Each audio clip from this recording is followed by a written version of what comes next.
अकील साहब, यूसुफजई साहब पर उम्मीद है कि ईद से पहले पहले एक बहुत बड़ा ऑपोजिशन का ग्रैंड अलायंस तश्कील पा जाएगा और फिर एक मुश्तरका मूवमेंट ऑन द स्ट्रीट्स जो है वो उनको दिख रही है। बिस्मिल्लाहिर्रहमानिर्रहीम। मेहर साहबा बहुत बहुत शुक्रिया।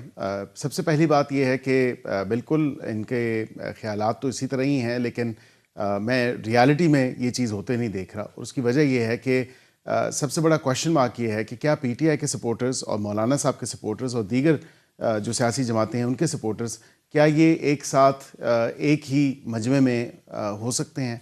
क्योंकि दोनों के मिजाज में भी बड़ा फ़र्क है, दोनों के तर्ज़ सियासत में भी बड़ा फ़र्क है।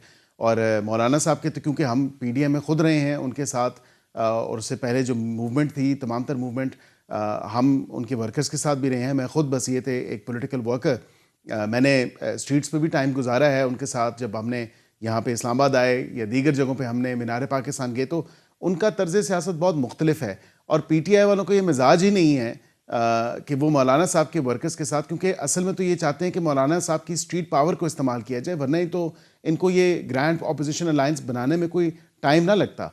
लेकिन इशू ये है कि इन दोनों के मिजाज जब एक दूसरे के साथ नहीं मिलते और जो तर्ज़ सियासत है वो नहीं मिलती, और उसके अलावा तो आप इसी बात पे तकिया किए बैठे हैं क्योंकि इतने फासले हैं तो इकट्ठे नहीं होंगे, या आपको कोई एश्योरेंस दी गई है मौलाना साहब की तरफ से? नहीं, मैं मौलाना साहब के साथ हमारा ज़ाती ताल्लुक भी है, हमारी लीडरशिप का, ना सिर्फ उनके साथ सियासी ताल्लुक है। सियासी ताल्लुक वो तो हमने देखा सर, जिस तरह एकदम रश करके वज़ीर आज़म उधर पहुंचे थे जिस दिन इनका वफ्त मिला था। जी बिल्कुल। तो कहीं ना कहीं तो पैनिक है ना सर, कहीं ना कहीं तो ये रियलाइजेशन है कि अगर ये इकट्ठे हो गए तो ये बड़ी एक तबाहकुन डेडली किस्म की एक अलायंस हो जाएगा, जिसको शायद एक ऑलरेडी लेजिटिमेसी क्राइसिस में मुब्तला हुकूमत के लिए उसका मुकाबला करना मुश्किल हो सकता है। नहीं, बिल्कुल भी नहीं। देखें, सबसे मैंने मौलाना साहब के हवाले से तो बता दिया, लेकिन दीगर जो सियासी जमातें हैं उनके साथ भी इनकी कोई जो एक इनका मेंटल एप्टीट्यूड है या जहनी हम आहंगी है, वो नहीं हो सकती, इनके वर्कर्स की नहीं हो सकती। जो जारहाना तरीका या तूफानी बदतमीजी वाली सियासत जो इनके लोगों ने अपनाई है, एप्टीट्यूड था, जो फासले थे, अली बाबा 40 चोर को सड़कों के ऊपर घसीट के लाना, दूसरा लोहार का बेटा, और क्या क्या नहीं एक दूसरे को कसा गया। एक रवायती दुश्मनी है, एक नजरियाती दुश्मनी है, एक राइट और लेफ्ट की सियासत है सर।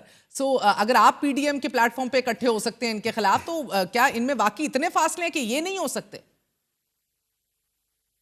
जी बिल्कुल, क्योंकि उसके पीछे जो मिसाक जमहूरियत है वो सिंगल हैंडेडली एक जिसका जनाजा बड़ी धूम से निकाला था सर, जब काला कोट पहन के मियां साहब मेमो केस में सुप्रीम कोर्ट गए थे। Not at all.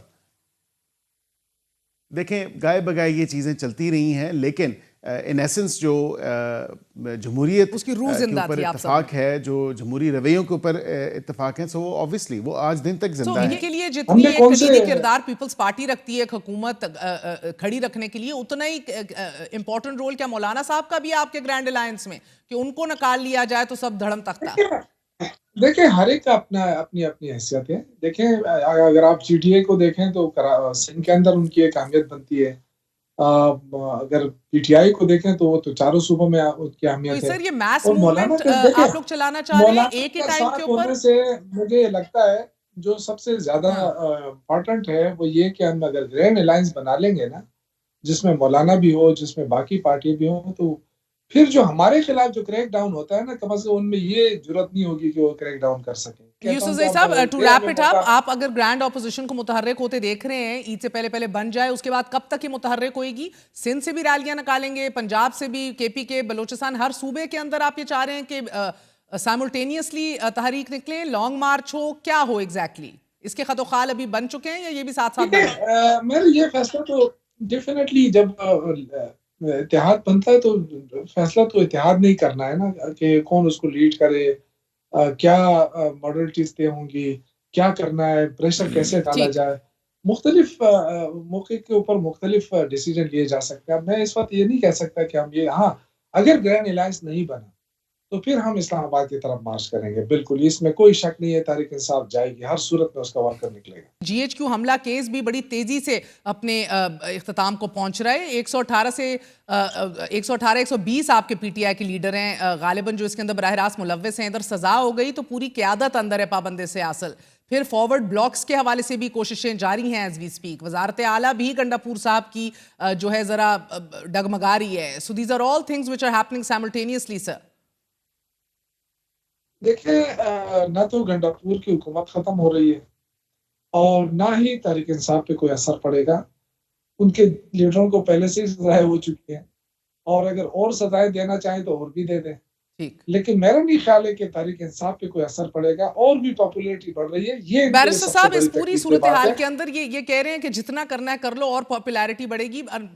You like it اور ناٹ سر, پچھلے 2-2.5 سال سے تو ایسا ہی ہو رہا ہے جب سے ووٹ آف نو کانفیڈنس سے نکالا ہے, اور وہ مزید جو ہے ایک مسئلہ پڑتا رہتا ہے, یہ ایشو بڑھتا چلا جا رہا ہے. بہتر نہیں ہے کہ اس کو کہیں نہ کہیں پولیٹیکلی انگیج کر کے حل کر لیا جائے؟ دیکھیے پولیٹیکل انگیجمنٹ کی یا پولیٹیکلی انگیج کرنے کی جو بات ہے وہ ہم نے کی ہے. بالکل ہم نے بیٹھ کے انتظار بھی کیا. 45 چھوڑ دیں وہ ساری ان باتوں کو. I mean early election sir, is there a possibility for early elections? نہیں, پاکستان ابھی کسی بھی جلد الیکشن کا یا مڈ ٹرم الیکشن کا متحمل نہیں ہو سکتا. جس حوالے سے اکنامک آؤٹ لک ہے آپ کی, اکانومی کے اوپر جو کام کیا جا رہا ہے, جو معیشت بہتری کی طرف بڑھ رہی ہے, آپ چاہتی ہیں کہ الیکشن ہو جائے تاکہ تمام تر جو ہے پروسیس وہ رک جائے, تمام تر پازیٹیو انڈیکیٹرز ختم ہو جائیں, تمام تر جو اکنامک گینز ہیں وہ ختم ہو جائیں. تو ایسا تو پاسبل نہیں ہو سکتا. تو میرے خیال سے ان کے جو لیڈر اڈیالہ میں بیٹھے ہیں وہ پولیٹیکل انگیجمنٹ چاہتے ہی نہیں ہیں.